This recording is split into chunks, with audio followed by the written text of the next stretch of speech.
이사야 55장 10절 11절 말씀입니다. 함께 봉독합니다.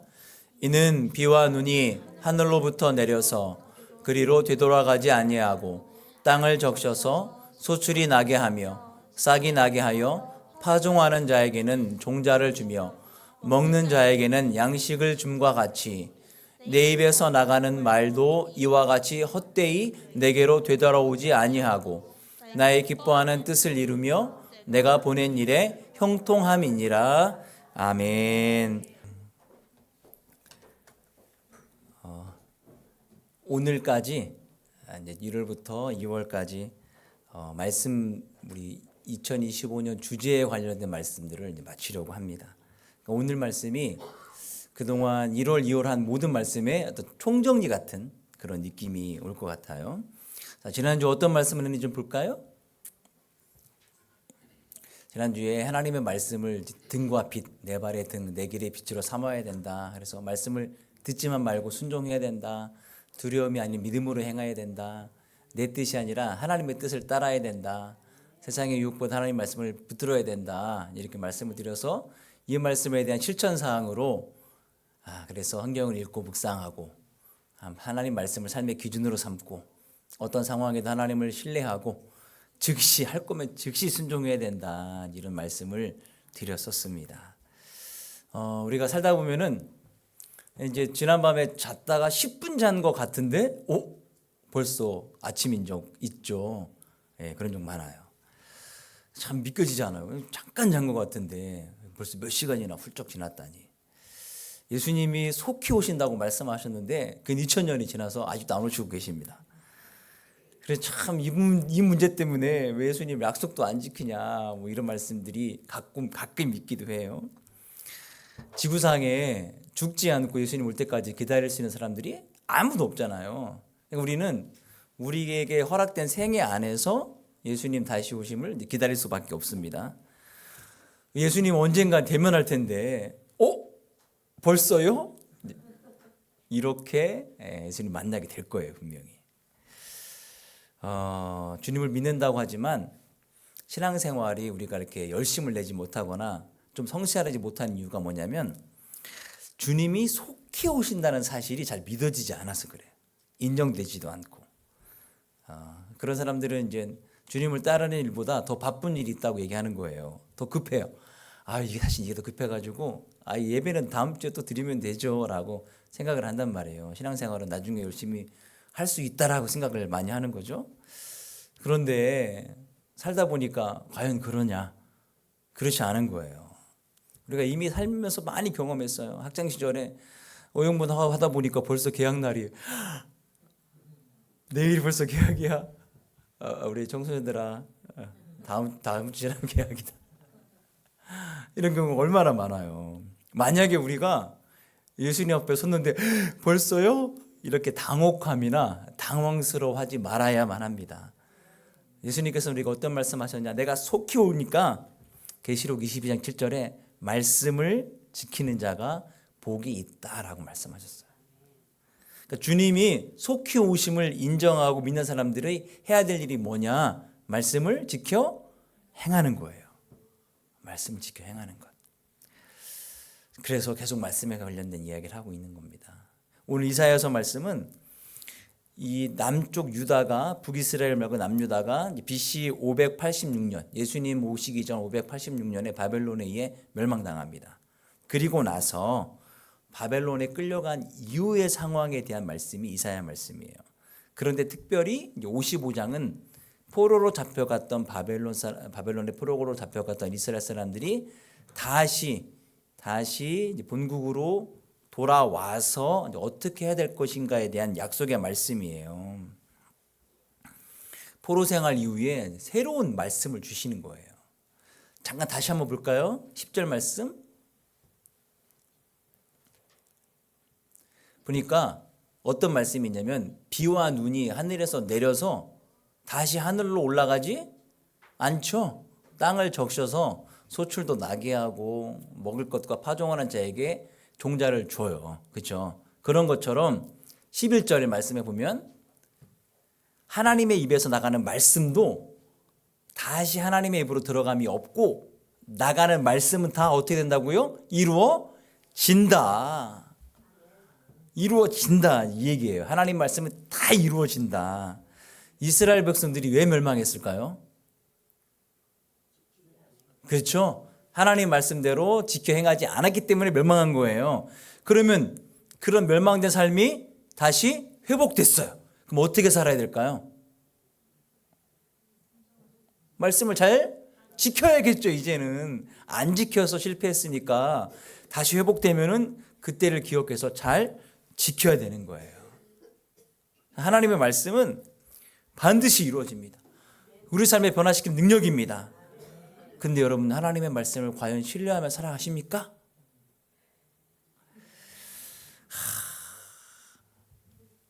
하나님의 말씀을 통해 내 삶에 정말 변화되어짐을 경험하고 있습니까? 하나님의 말씀이 내 삶에 나타날 수 있도록 내가 정말 그 말씀에 순종하며 살아갑니까? 라고 묻는다면은 우리가 참 돌아볼 게 많아요. 왜 하나님의 말씀이 우리 삶 속에 이렇게 귀중히 여겨지지 않을까?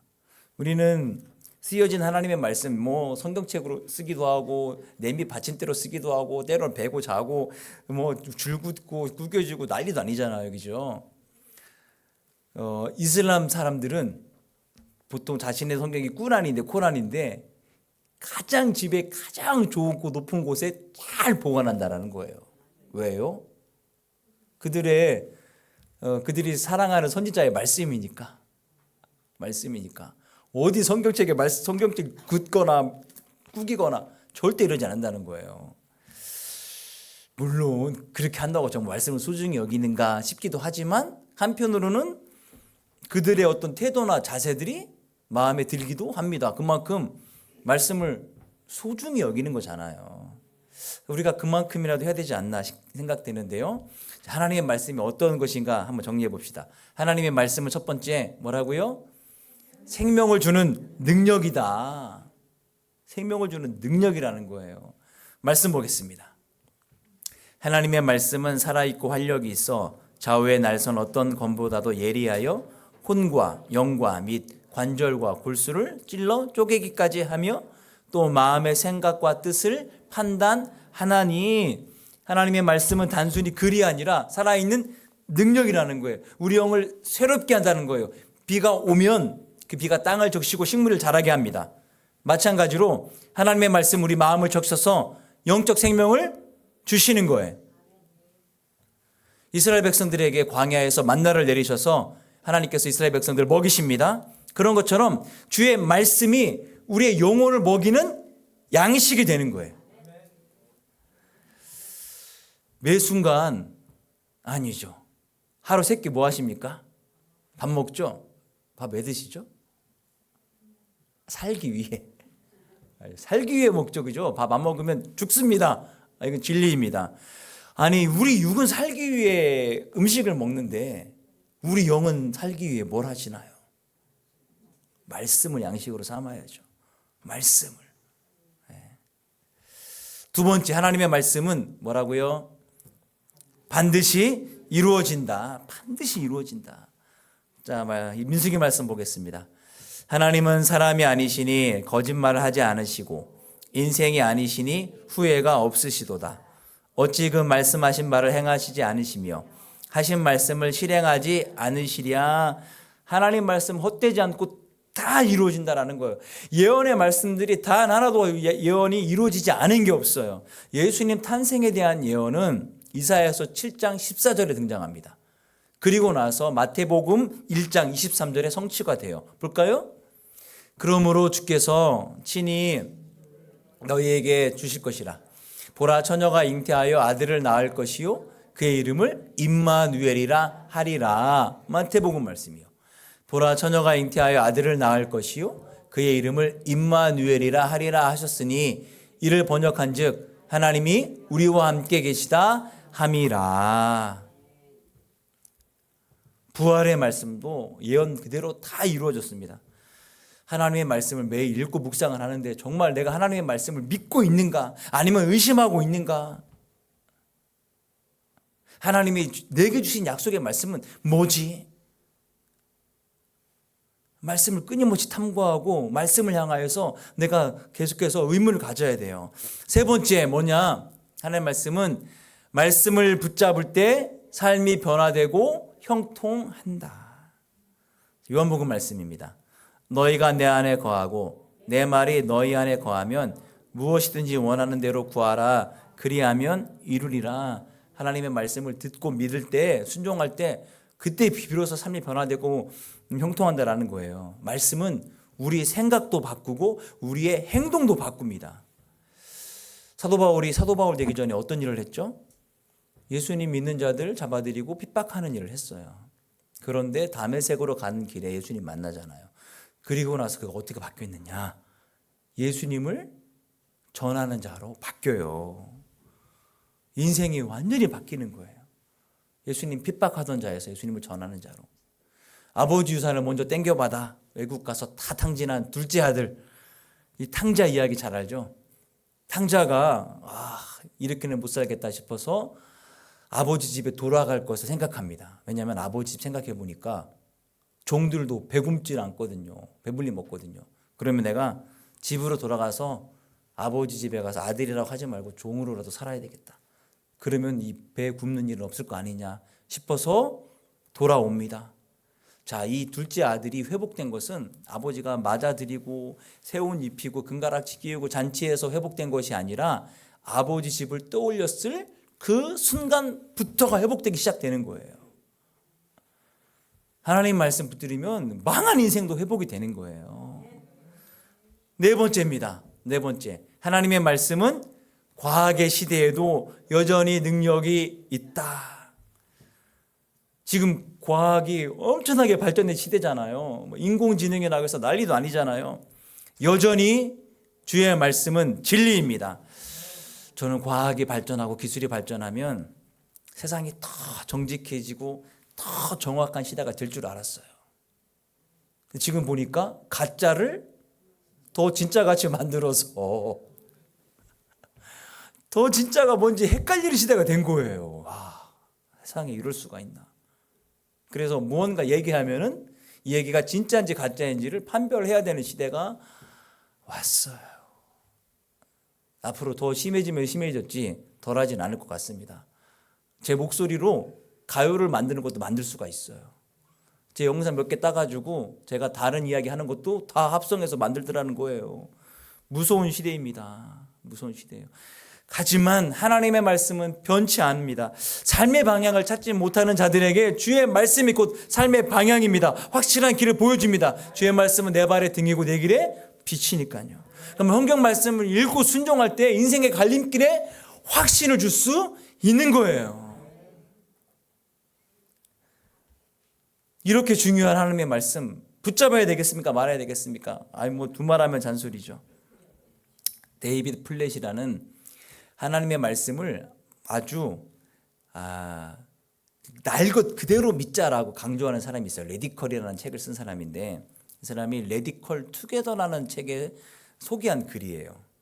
아시아의 어느 나라의 가정교회 지도자가 고백한 내용이랍니다. 정부가 자신들의 교회를 얼마나 박해하고 살림을 다 쓸어갔는지 정말 상상할 때마다 가슴이 아팠다는 거예요. 그런데 그 결과 오히려 우리에게 유익했다. 아니 다 가져가고 교회를 핍박했는데 더 유익했다라는 거예요. 처음에는 기둥뿌리가 뽑혀나가는 것처럼 위태롭고 힘들었답니다.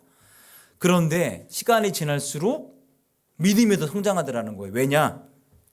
전에는 하나님 자체보다는 하나님을 섬기려고 했던 것들을 더 많이 의존했는데 그런 게 사라지다 보니까 이제는 하나님만 사랑하게 되더라는 거예요. 이런 이 얘기예요. 교회 안에서 실행할 수 있는 프로그램들이 다 사라지고 행사가 사라지니까 누구만 바라보게 됐다? 하나님만 바라보게 되는 거예요. 말씀만 보게 되는 거예요. 예수님만 보게 되는 거예요. 기도밖에 할 게 없는 거예요. 그러니까 오히려 믿음이 성장하더라는 거예요. 오히려 교회가 더 성장하더라는 거예요. 세상에 예배당 하나가 더 세워지는 게 문제가 아니라 정말 말씀대로 살아가는 게 더 중요하다. 초대교회 사람들이 밖에 나가면 잡혀가니까 할 수 있는 게 없잖아요. 뭐예요? 교회 안에 모여가지고 조용히 큰 소리도 못 질러. 조용히 모이면 기도했던 이거밖에 없는데 오히려 신앙이 더 정결해지고 더 단단해지고 더 교회가 성장하고 성숙하더라. 이거를 이 가정교회가 경험했다라는 거예요. 결론은 단호합니다. 본질이 아닌 것을 청산하고 사라지고 없어지고 빈손이 되어보니 예수님이 더 나은 길을 제시해 주더라. 바로 그게 예수님의 길이었다. 참 시사해 주는 게 큰 것 같아요. 특별히 우리처럼 작은 교회에는. 교회가 크면은 할 수 있는 일이 많겠죠. 그런 일들 너무 꾹꾹 기대하는데 그런 게 아무것도 없어. 그럼 뭘 해야 될까요? 말씀과 기도밖에. 말씀과 기도밖에.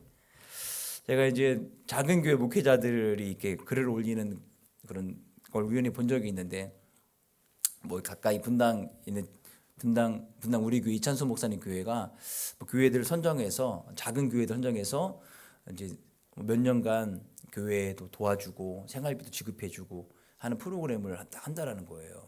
근데 그런 걸 가서 이제 쭉 듣다 보니까 이게 굉장히 감사하고 기쁜 일이고 즐거운 일인데 가슴에 막 조여오더랍니다. 이분은 이제 우리보다 더 작은 교회인 것 같아요. 더 조여오더랍니다. 왜냐하면 어떤 교회들은 이렇게 성장하고 교회가 커서 그런 일들 하고 있는데 우리는 신자가 5명밖에 없으니까 신방도 갈 데가 없대요. 신방 우리 집 식구들 3명, 나머지 2명.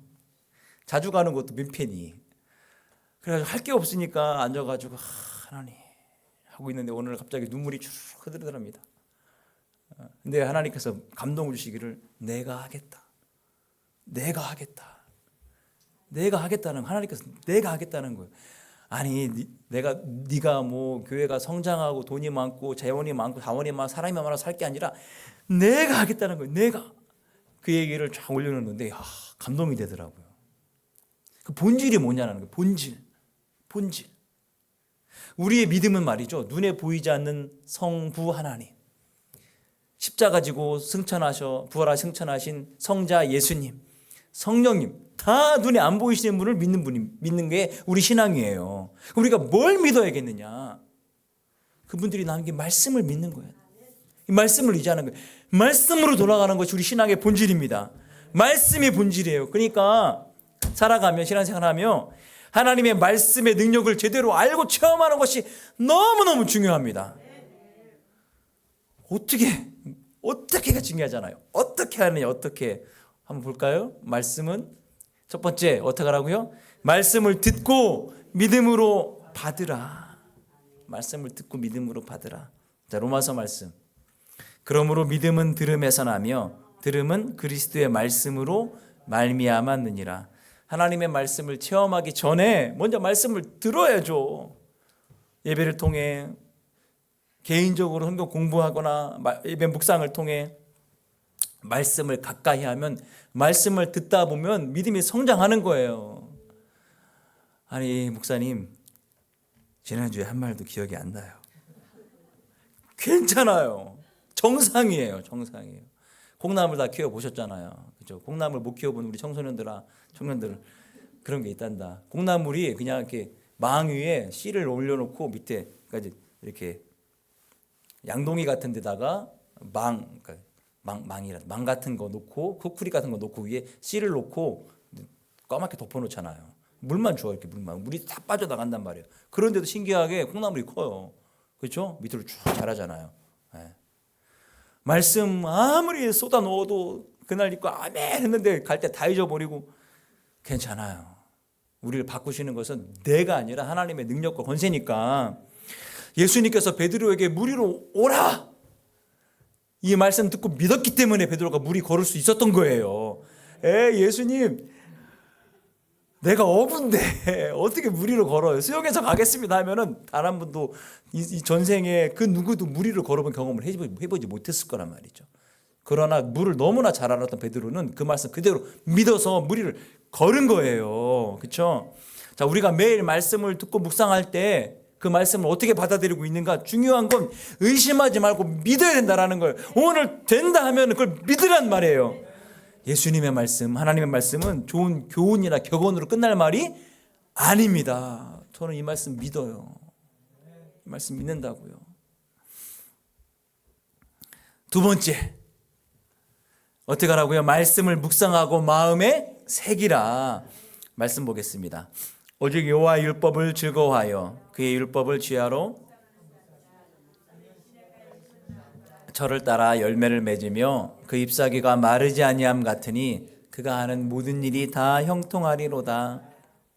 말씀을 듣는 데서 그치지 말고 듣는 것에 좀 갈급함이 있다면 묵상을 좀 해보라는 거예요. 자, 제가 재작년에 묵상할 때 하나님 음성을 듣는 삶 할 때 묵상이 어떤 얘기를 했냐면 영어로 묵상이 메디테이션인데 약, 그리고 먹는 약이 메디슨이에요. 앞에 메디까지가 똑같죠? 어근이 같아요. 그래서 제가 만약에 감기 걸렸어요. 그래가지고 근처 약국도 병원을 딱 다니면서 감기약을 10개를 제조해 갔다 왔단 말이에요. 그럼 감기가 나을까요? 그렇죠? 감기약 10봉지 갖다 놨다고 아무리 쳐다본다고 감기가 낫지 않아요. 약을 먹어야 돼요. 내 몸에 들어와야 약이 약효를 발휘하는 거예요. 마찬가지로 주의 말씀이 내 삶 가운데 들어오는 그 과정이 말씀을 묵상하는 거예요. 묵상하는 사람은 시냇가에 심은 나무처럼 영적으로 풍성한 열매를 맺는다라는 거예요. 시냇가에 심은 나무는 무슨 걱정 안 할까요? 물 걱정을 안 합니다. 가뭄이 들어도 물 걱정을 안 하는 거예요. 시냇가 옆이니까. 말씀을 묵상하면 하나님의 말씀의 은혜가 늘 그 삶에 풍성해지는 거예요. 그러니까 그 삶이 아무리 희련이 오고 어려움이 찾아오고 광야 같은 삶을 살지라도 열매를 맺게 될 수밖에 없는 거예요. 출애굽기에 보면은 여호수아에게 하나님께서 가나안 땅 정복하기 전에 그게 명령하십니다. 좌우로나 우로나 치우치지 말고 내가 내게 명한 것을 말씀으로 잘 지켜 행하라. 하나님 지금 정복 전쟁을 해야 되는데 칼도 만들어야 되고 군대도 편성해야 되고 연습해야 되는 거 아닙니까? 아니야. 내 말씀만 잘 지켜 묵상하고 행해. 그러면 내가 알아서 할 거야. 하나님이 이스라엘 백성들보다 앞서가서 친히 싸워주시는 것을 믿음으로 믿으라는 거예요. 우리 삶에 한 걸음 앞서가시면서 우리 삶을 개척해 가시고 이끌어 가시는 것을 믿으라는 거예요. 그래서 매일 말씀을 묵상하고 나를 향한 하나님의 뜻을 깨닫고 그 말씀을 내 마음에 새겨야 되는 거예요. 새겨야 되는. 그래야 잊어버리지 않죠. 그래야 지워지지 않죠. 세 번째 뭘까요? 말씀에 순종하고 실천하라. 야고보서 말씀 보겠습니다. 너희는 말씀을 행하는 자가 되고 듣기만 하여 자신을 속이는 자가 되지 말라. 이 말씀에 의하면 말씀을 듣기만 하는 자는 무슨 어떤 사람이래요? 속이는 자래요. 속이는 자. 말씀을 듣고 믿는 것뿐만 아니라 그 말씀대로 실천하고 행해야 되는 것이죠. 아람 왕국의 2인자인 나하만 장군은 돈과 명예도 있지만 결정적으로 뭐가 있었죠? 나병.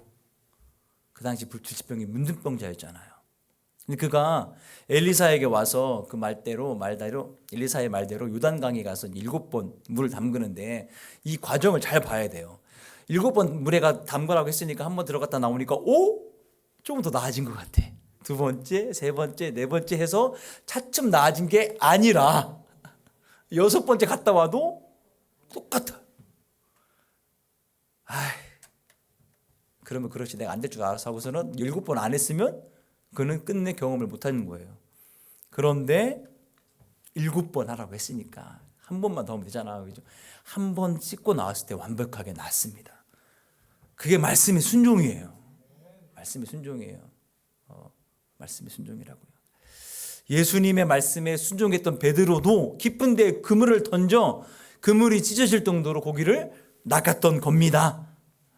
밤새 수구해서 한 마리도 못 잡았는데 목수 출신인 예수님이 잠깐 깊은 데 가서 그물 좀 던져봐. 예수님, 내가 어부잖아. 목수가 뭘 알아요? 그냥 안 들은 말로 하겠습니다 하고 갔다면 그걸 경험할 수 없었어요. 예수님 주님으로 영접할 수도 없었을지도 몰라요. 사람 낚는 어부로 예수님께서 부르지 않으셨는지도 몰라요. 그런데 주의 말씀을 의지하여 우리가 찬양한 거잖아요. 깊은 데에 그물을 던지니까 고기가 그물이 찢어지도록 잡는 거잖아요. 순종이 축복의 열쇠입니다. 순종이 축복의 열쇠. 네 번째 뭡니까?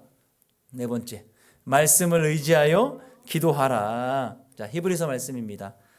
하나님의 말씀은 살아있고 활력이 있어 좌우의 날선 어떤 검보다도 예리하여 혼과 영과 및 관절과 골수를 찔러 쪼개기까지 하며 또 마음의 생각과 뜻을 판단하나니, 하나님 말씀을 붙잡고 기도할 때 기도가 더욱 능력 있게 응답된다는 거죠. 말씀은 단순히 지식이 아니라 지금도 역사하신 하나님의 능력입니다. 믿습니까? 히스기야 왕이 질병에 걸려 죽게 되잖아요. 하나님께서 선지자 보내서 네 생명이 얼마 안 남았으니 장례 준비해라 라고 얘기합니다. 그러니까 사형 선고인 거예요. 히스기야가 어떻게 했죠? 그래 끝났구나가 아니라 그 성경에 보면은 자기 얼굴을 벅에 대고, 그러니까 하나님께서 성전을 향하여 기도하라고 했어요. 그래서 다니엘도 성전을 향하여 열린 문을 창문을 열고 3번씩 기도한 거 아닙니까? 그 성전을 향한 벽을 향해 눈물로 기도합니다. 하나님, 내가 하나님 앞에 선하게 했던 것만을 기억해 주십시오. 통곡을 해요. 그래서 선지자가 그 성을 중간밖에 빠져나가지도 않았는데 하나님이 기도 응답이 그에게 임합니다. 가서 얘기해라. 기도가 응답되었다. 이 선지자가 다시 와가지고 얘기하잖아요. 네 기도가 응답됐으니까 네 생명이 15년 연장되었고 후사가 없는데 아들을 주겠다. 아니 이렇게 빨리? 제 생각에는 이 히스기야 왕도 못 믿겠는 거예요. 아, 이렇게 빨리 응답이 되나 싶어서, 그러면은 응답의 결과를 좀 징조를 보여주십시오. 그래가지고 일용표가 해그림자가 15도 물러나잖아요, 그렇죠? 해그림자가 15도 뒤로 간단 말이에요. 하나님께서 당신의 기도 응답의 약속을 보여주시기 위해 해도 움직이시는 분이란 말이에요. 말씀을 붙잡고 기도할 때, 하나님의 약속을 붙들고 기도할 때 우리의 기도에는 더 많이 응답되는 거예요. 마지막 5번째 볼까요? 말씀을 전하고 나누라. 하나님의 말씀의 능력을 체험하는 방법 5가지 볼까요? 첫 번째는요, 말씀을 듣고 믿음으로 말씀을 묵상하고 마음에 새기라.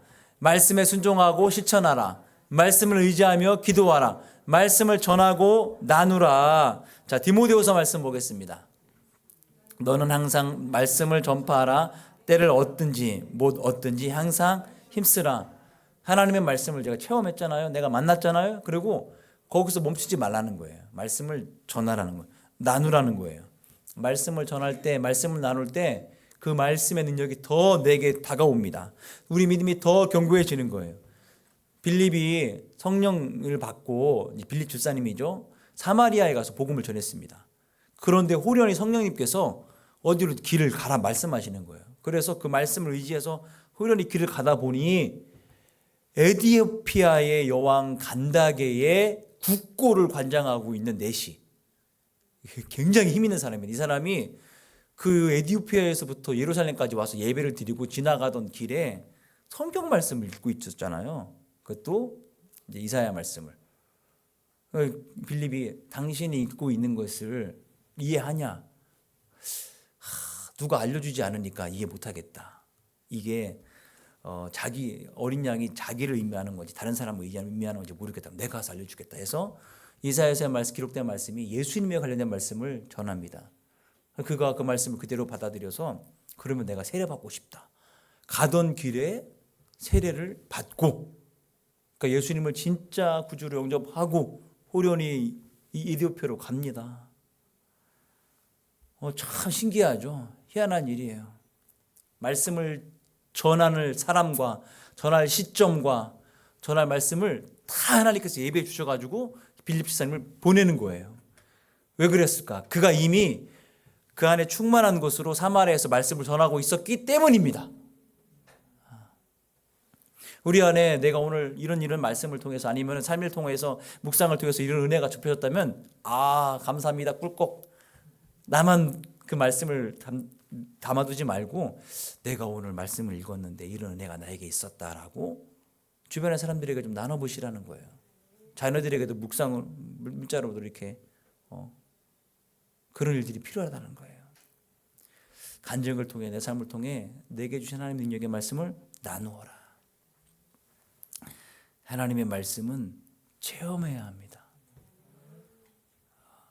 우리가 믿어야 될 본질이에요. 그럴 일이 없겠지만 만약에 이 땅이 피폐해지고 황폐해지고 핍박이 심해서 아무것도 할 게 없다. 결국은 말씀밖에 남을 게 없을 거예요. 제가 90년대 초반에 무퉁이돌 선교회 이렇게 이제 자료들을 좀 보고 그랬는데 북한에 복음을 전하던 단체가 무퉁이돌 선교회입니다. 이제 그곳에서 온 자료들 사진들을 보는데 화장실 그 두루마리 휴지 있잖아요. 북한 휴지는 우리 거보다 더 나쁘고 안 좋아요. 갈색 아니 그쵸 회색 재생유지 같은 거기에 성경을 빼곡히 적었어요. 성경을 인쇄할 수도 없고 받아들일 수 없으니까 어딘가 가서 성경이 있다 하면은 거기를 찾아가는 거예요. 찾아가서 어떻게 합니까? 달라고 할 수 없으니까 거기 받아가지고 성경을 받아 적는 거예요. 근데 적을 노트가 또 없어요.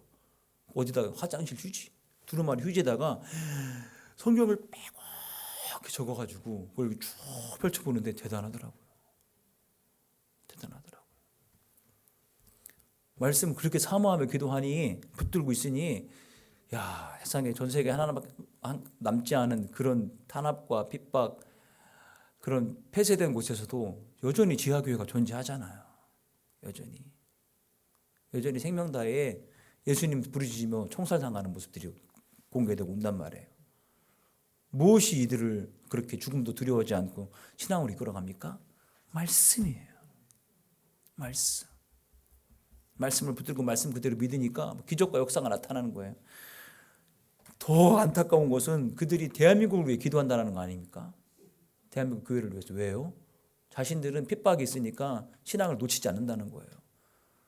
한국 교회는 축복받아가지고 신앙을 놓칠 확률이 높으니 그들을 위해 기도한다라는 거예요. 아휴 참.